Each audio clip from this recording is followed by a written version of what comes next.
Sabda TV.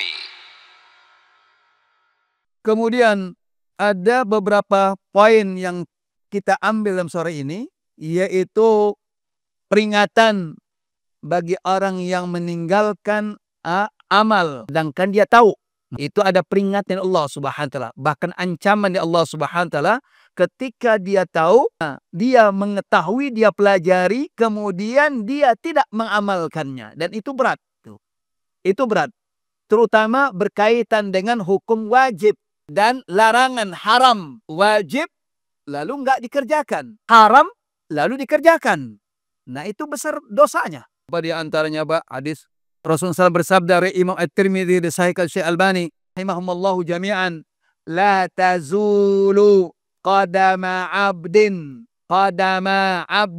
tidak akan bergeser dua kaki seorang hamba yaumal qiyamah, pada hari kiamat, hatta yus'ala an umri fima afna, sampai ditanya tentang umurnya kemana dia habiskan. Masya Allah, ngeri, Pak. Semuanya semua akan ditanya. Kita ini akan ditanya oleh Allah umur yang Allah berikan. Seberapa pun umur, Allah akan tanya.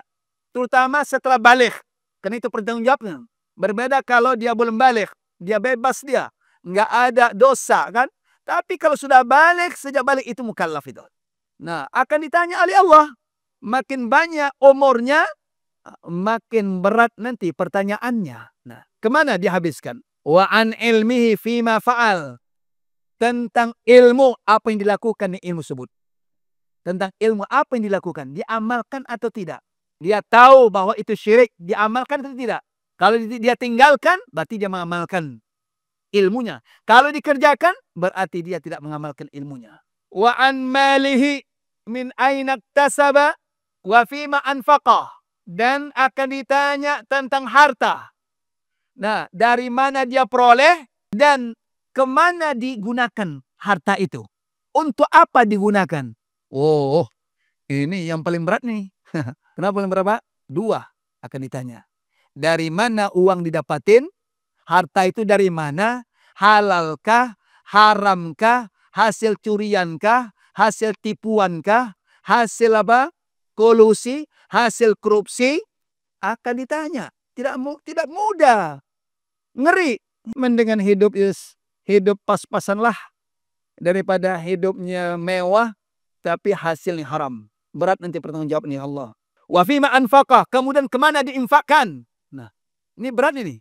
Kemana digunakan itu? Nah, itu tadi apa? Tentang wa an jismi fima abla, dan tentang tubuhnya. Kemana dihabiskan tubuh, artinya sehatnya, kan sehat. Kemana dihabiskan masa sehat itu, digunakan atau tidak untuk apa?